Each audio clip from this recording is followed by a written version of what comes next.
Hey everybody, this is Matt Larson, and I'm a results leader.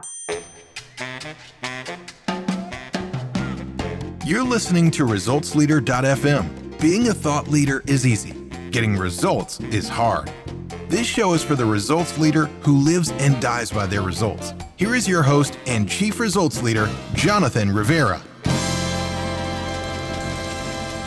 So here we are again, boys and girls, for another ResultsLeader.fm live.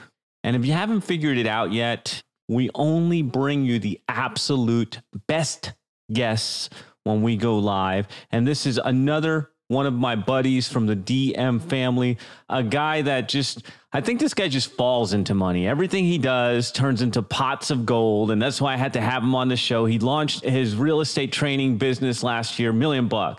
Before that, he was doing rentals. I think something like 1,600 rentals. In fact, let me do this properly. He sent me a bio. Shouldn't I read from the bio? Isn't that the right thing to do? Matt Larson is a full-time real estate investor with over 14 years experience. His business spans across most of the Midwestern United States, starting his work career as a low-paid machinist who supplied parts to companies like John Deere. He has transformed into an internationally renowned authority on investment real estate with over 4,000 completed real estate transactions. He's got 200 rentals, 1,000 fix and flips, and I think it was 1,600 in his management company. But the thing I like about this guy more than anything, he's humble and he is always down to share. That's why I had to bring him to the show. So let me stop talking and bring my man on here. Here he is. Hey, how's it going? Man, it's good to have you here. I'm glad that after a little bit of effort, we finally got to connect. I'm stoked to be here with you, brother. Welcome to Results Leader, Matt. How you living today?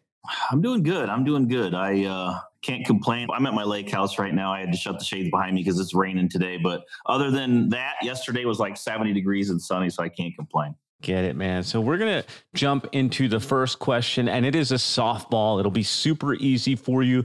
Matt, what book or books have you given most as a gift? You know what? The one book that probably I've given more than anything is a book that was written probably 100 years ago. It's called How I Raised Myself from Failure to Success in Selling, written by a guy named Frank Bettger. It's just one of the best books you could ever buy and read on sales. So most entrepreneurs, that's the one thing they need help on. So that's kind of what I share most. So here is, I have to know, man. I mean, if you're over 100 years old, you look damn good. How did you find that book? You know what? Somebody recommended it to me, and I read it. Like, it's an easy read. It's one of those things that you could sit down and read in maybe 3 or so hours or so. But it's just jam packed. Every chapter's got some little nugget that you can learn from. Here's the thing is a lot of people think that entrepreneurs are born entrepreneurs. And I think in a lot of cases that is true because a lot of great entrepreneurs I know have been entrepreneurs their whole lives. But my story is just a little different. I was not an entrepreneur until I turned 30 years old, didn't know how to sell, and really didn't like communicating with people in general. I'm very, very introverted. Even when I worked in the machine shop, I always asked to be put in the very back corner where I wouldn't have to talk to anybody. So that book was recommended to me by somebody a long time ago. And I read it, and it just gave me the framework that I needed to learn in order to sell. So that's why I liked it. Yeah, man. So let's move on to one of our favorite topics here, failure. And what I want to know is, how has an apparent failure turned out to be a later success?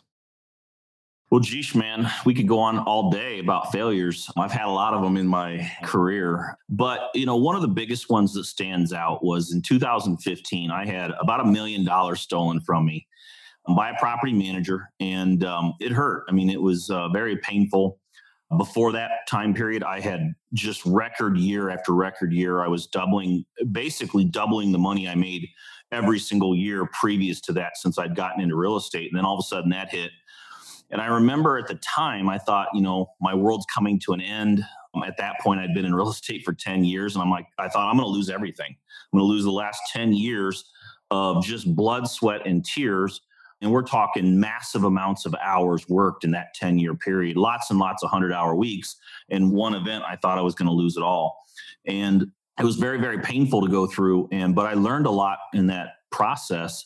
And the crazy thing is, I just remember just working just unbelievable hours after that had happened.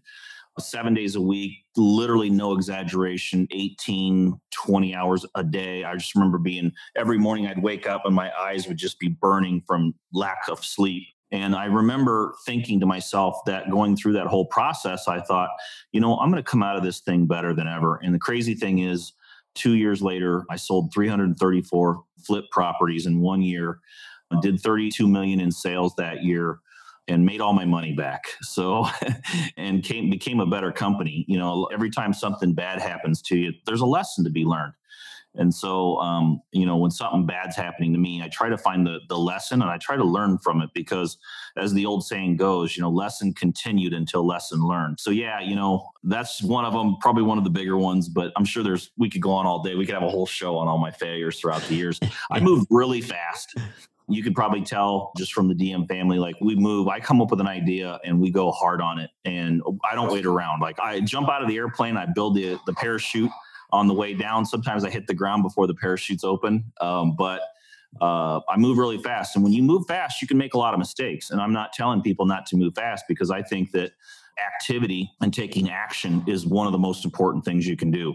Honestly, I started as a machine shop worker all the way through. From when I got out of high school, I went to college for one semester, and they asked me not to come back after that semester was over. So I got into the machine shop world at 19 years old, and I had nothing. I grew up with nothing. My parents were poor, on food stamps. We always getting our power shut off, phone shut off. And that's devastating to a kid, especially when they're trying to date girls. And back then, nobody had a cell phone. You had a landline. And when that landline was shut off and that girl tried to call you, they knew you didn't pay your bill. So it was hard. We got free lunches, and I always hated that, because, a different colored lunch ticket. So everybody knew you were broke. And so I've come from zero, and I'm not afraid to go to zero. And so I know, just like any entrepreneur knows, you can make money. Once you understand the basic concepts of making money, you can make money forever. And, one of the reasons why I've had so much success and made the money that I've made in my lifetime is because I've taken risks that maybe other people weren't willing to take.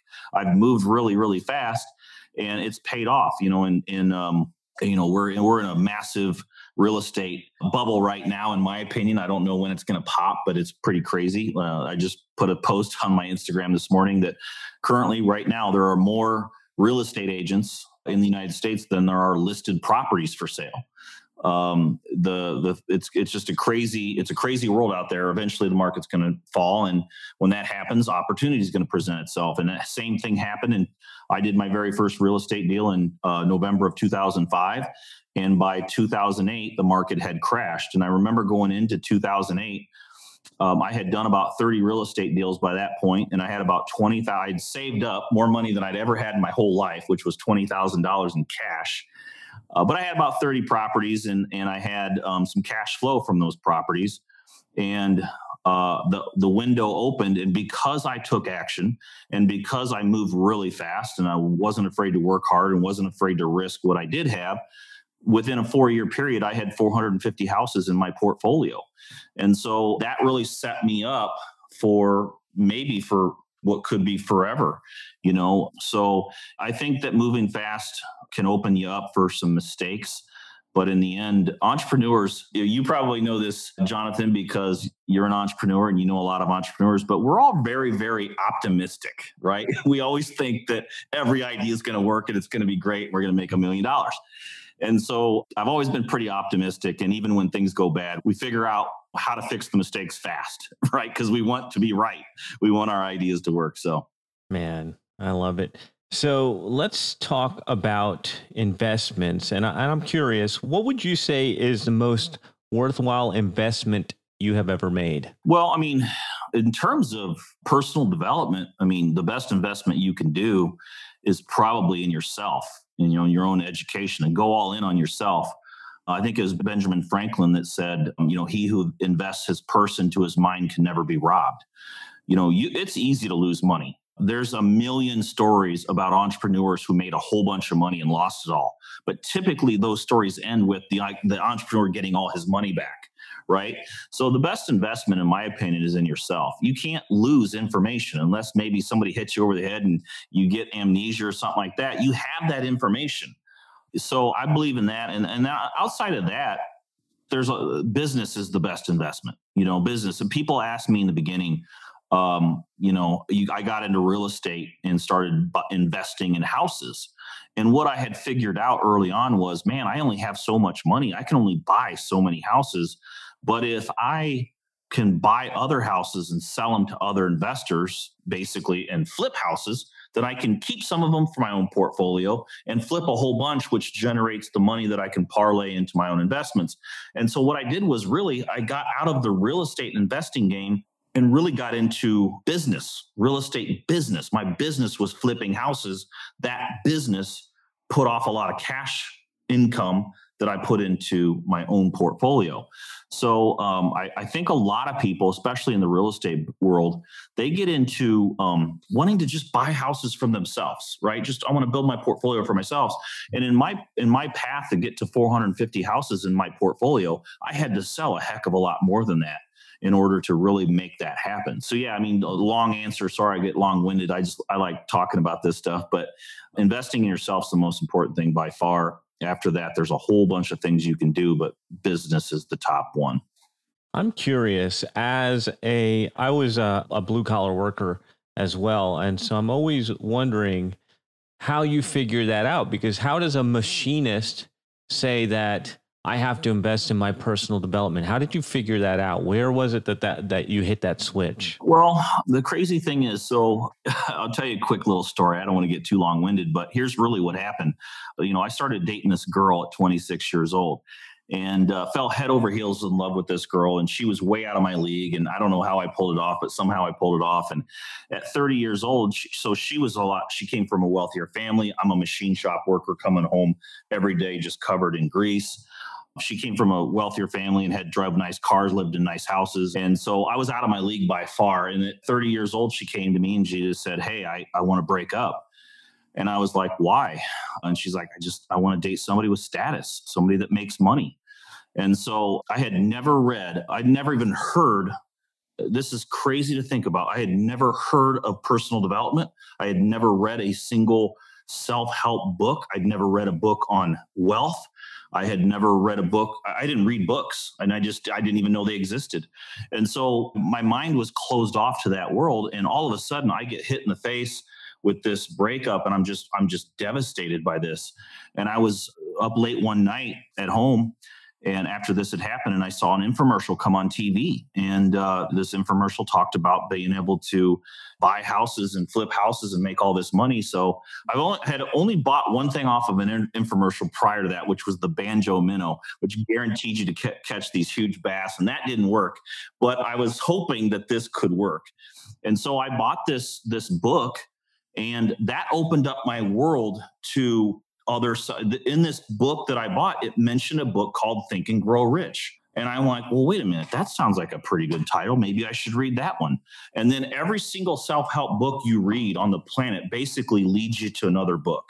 And so that's kind of how it happened. And honestly, I was very upset. Once I discovered the self-help world, I was upset that nobody in my life at 30 years old had ever said, "Matt, you should read this book." So I was probably hanging with the wrong people. And my parents didn't grow up wealthy. They didn't know about that stuff. I can't really blame them. But I was mad that even the school system had never even told, we never said, "Hey, there's this guy named Dale Carnegie. You should read some of the books he writes." So I was pretty upset. But then after I discovered it, I was a reading machine. I would be nothing for me to read between 50 and 100 books a year.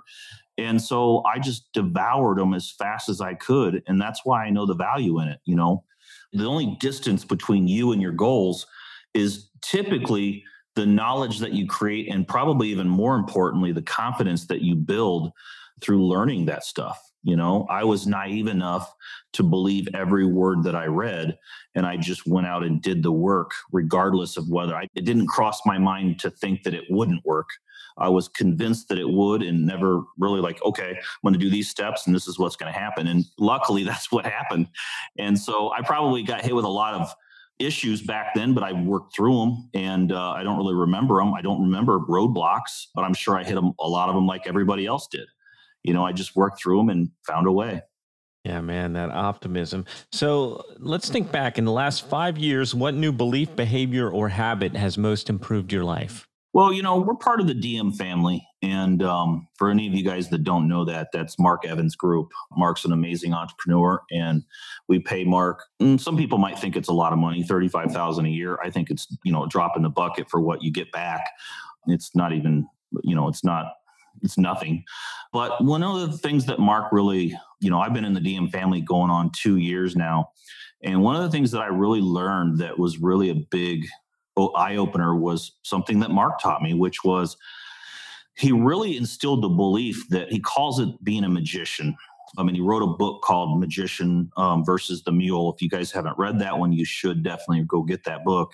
But really, Mark, in that book, he really talks about how to step out of your business and put the pieces together and let the business run without you. And so in June 30th of 2019, I joined the DM family. Mark gave me this idea about that concept.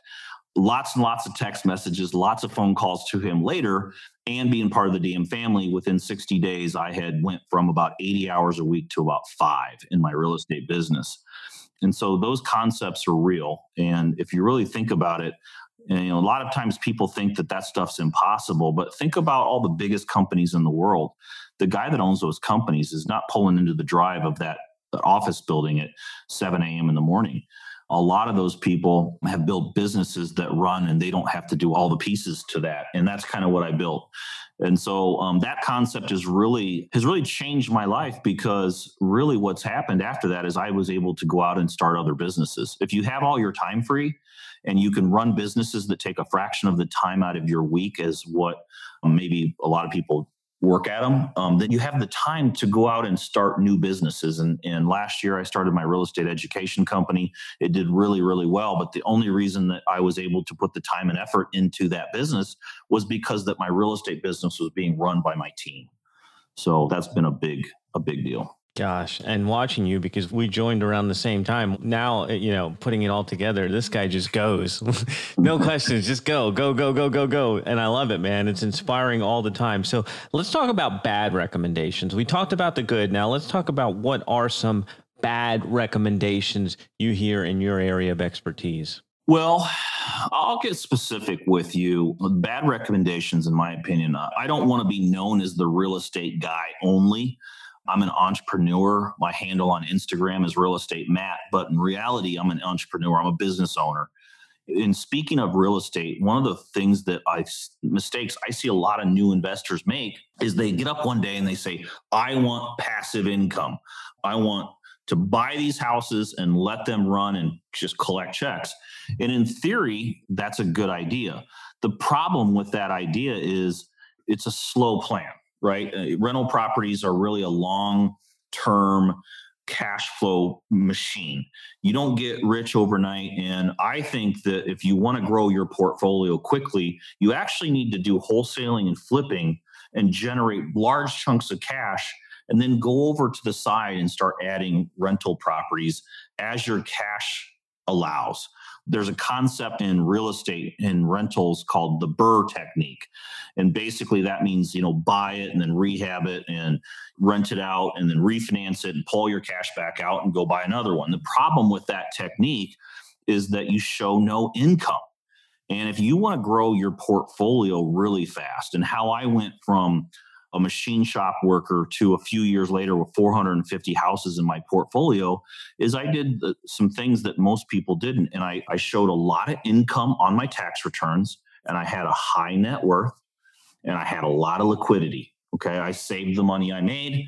I had tax returns that proved that I had a high net worth and a lot of income. And most people, you can't do that if you're just buying rental properties. You will show no income on your tax returns because the gains from your cash flow are wiped out through depreciation and, some of your write-offs. And I'm not saying that's a bad thing. Paying no taxes is great in theory, but if you want to go really fast and build a big portfolio, you need to show income, you need to show liquidity and have cash, and then the world opens up and you can build your portfolio as fast as you want.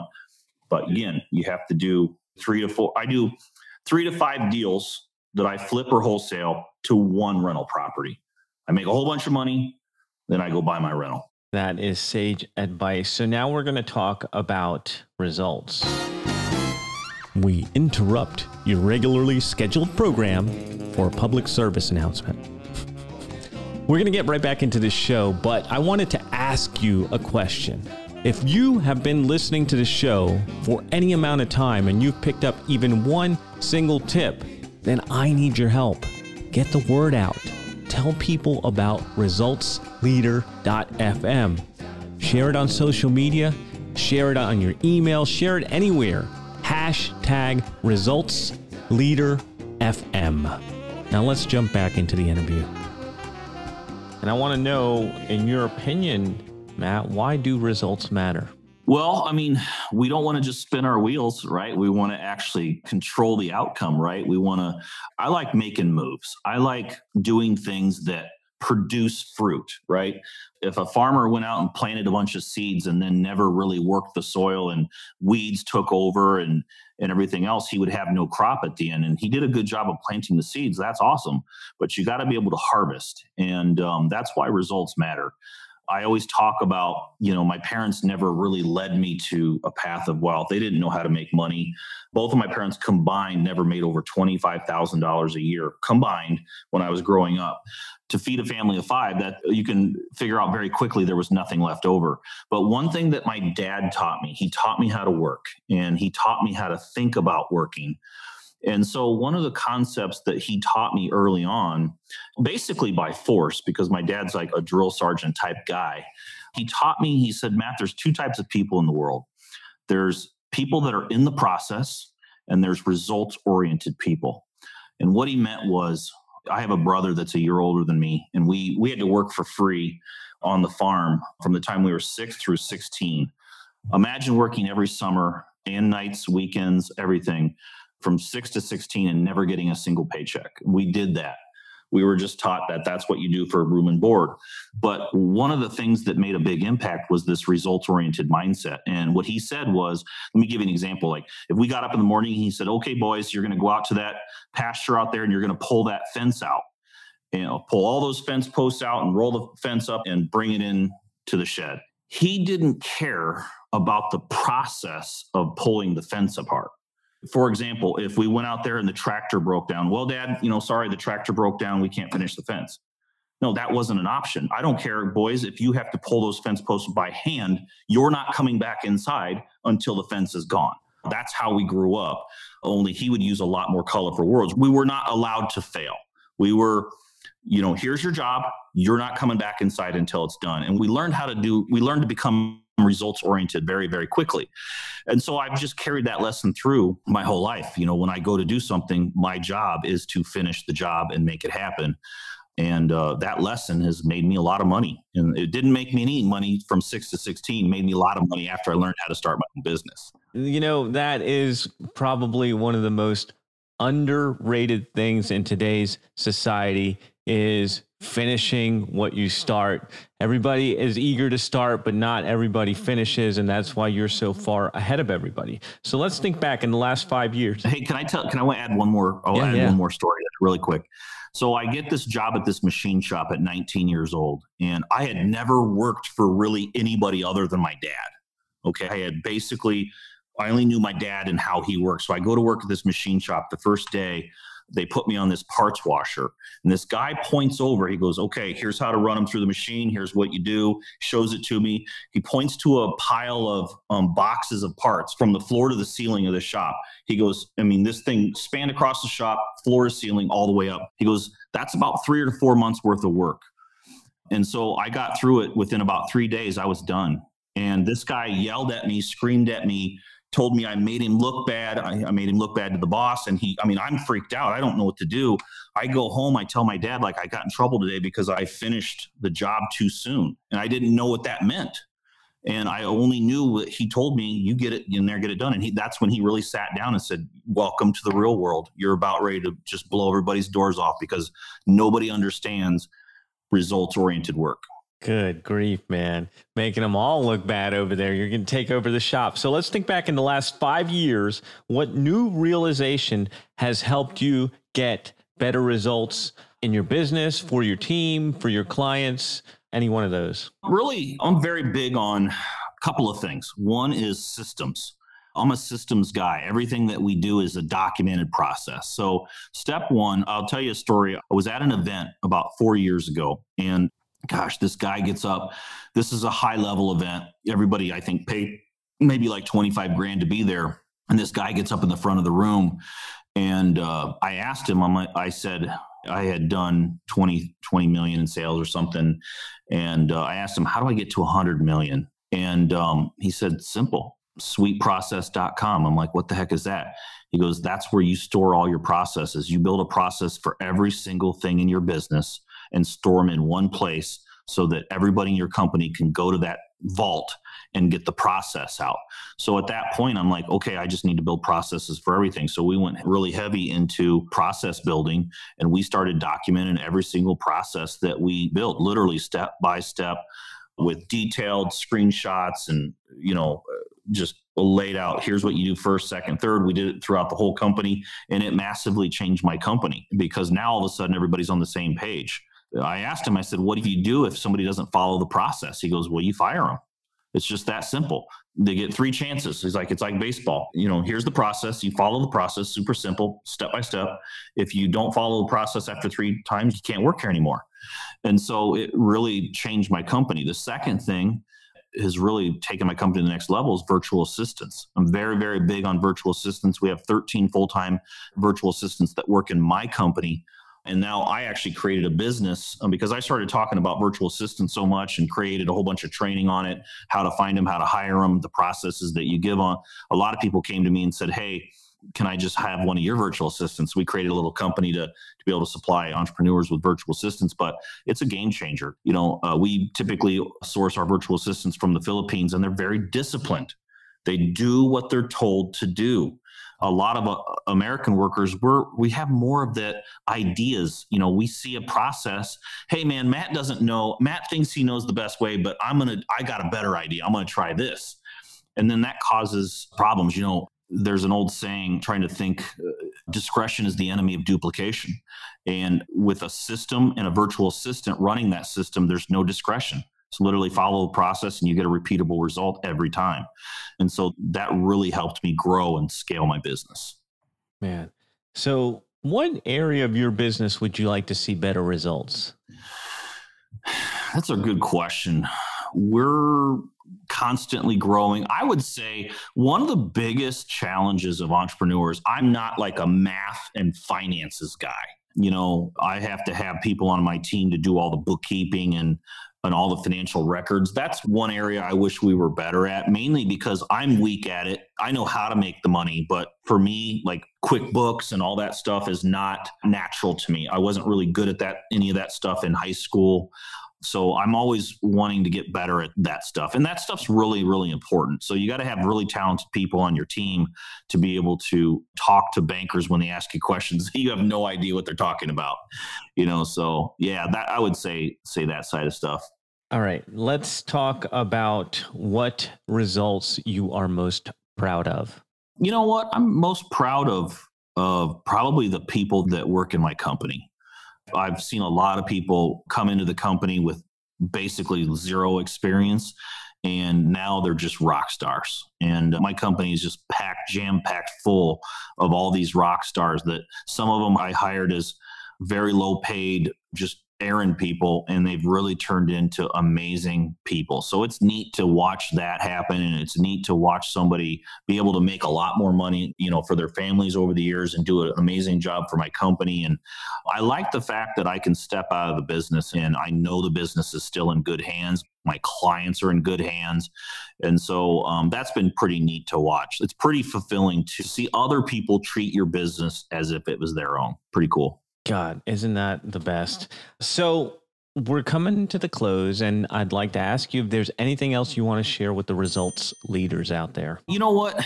The biggest thing I would just tell everybody is just I'm really big on, I carry one of these yellow notebooks around. I'm in my yellow notebook every day. And the biggest thing is happiness is important.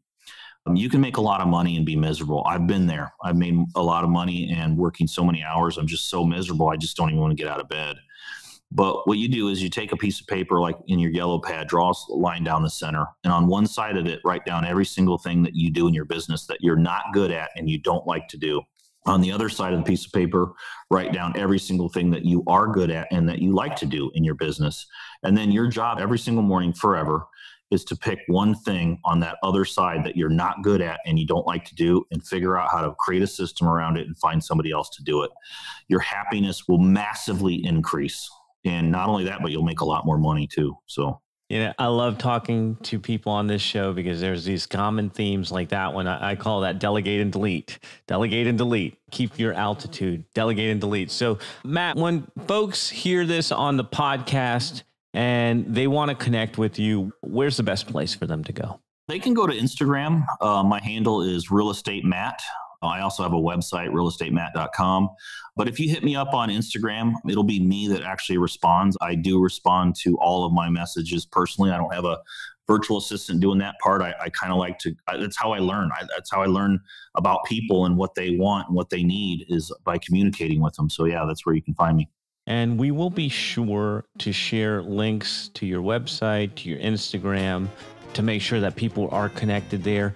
Matt, it has been long overdue, but I'm glad that we were able to connect.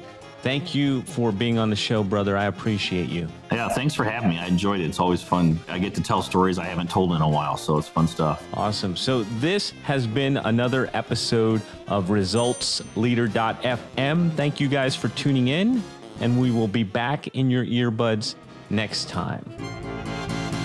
That is a wrap for another edition of ResultsLeader.fm. If you are out there getting results for your clients and you want to be featured on the show, go to ResultsLeader.fm now and apply to be on the show. And if you love what you're hearing, share the show, give us a rating and review, do anything to help us get the message out there. Thought leadership is easy, but results leadership is hard. We'll catch you on the next one.